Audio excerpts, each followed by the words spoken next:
नमस्कार मित्रांनो, कसे आहात आपण सर्व? मित्रांनो, सकाळचे 7:30 वाजले आहेत आणि मी कामावर जाण्यासाठी घरातून निघालो आहे. बाहेर पाहिलं तर एक प्रसन्न वातावरण, हिरवळ, उलसार वारा आणि झाडावरून उगवणारे थेंब. कोकणातील सकाळ म्हणजे एक गारव्याने भरलेली मिठी. काही मिनिटांचं अंतर कापून मी आमच्या गावच्या बस स्टॉपवर पोचलो आहे. पण आज थोडंसं वेगळं, कारण बस येण्याआधीच वडाप मिळालं.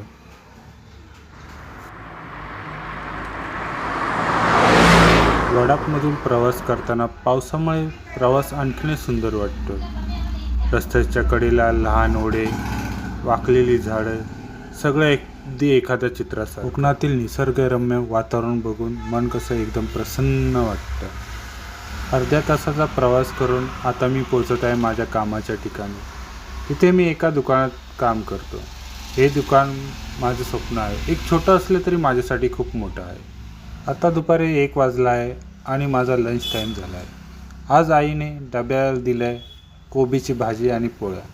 घास घेताना घराची आठवण आली. आईचं प्रेम पोळीमध्ये मिसळलेलं असतं आणि ते डब्यातून जेवण करणाऱ्यांनाच समजतं. प्रयत्नाची वेळ झाली आहे.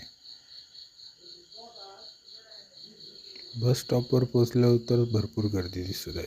सगळ्यांना ताजा घराची ओढ लागली. कधी बस येते, बसमध्ये प्रवास करून मी घरी जाते असं सर्वांना वाटत आहे.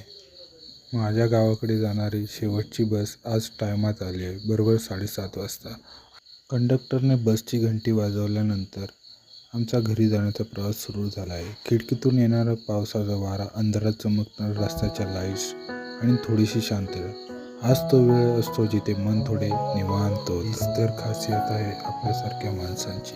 दररोजचा साधा प्रवासही खास बनतो जेव्हा त्यात निसर्ग, मेहनत आणि घराच्या आठवणी असतात. पुन्हा भेटूच पुढच्या ब्लॉगमध्ये. तोपर्यंत सुरक्षित राहा, निसर्गाशी जोडले राहा. व्हिडिओ आवडला असल्यास लाईक करा, सबस्क्राईब करा आणि शेअर करा.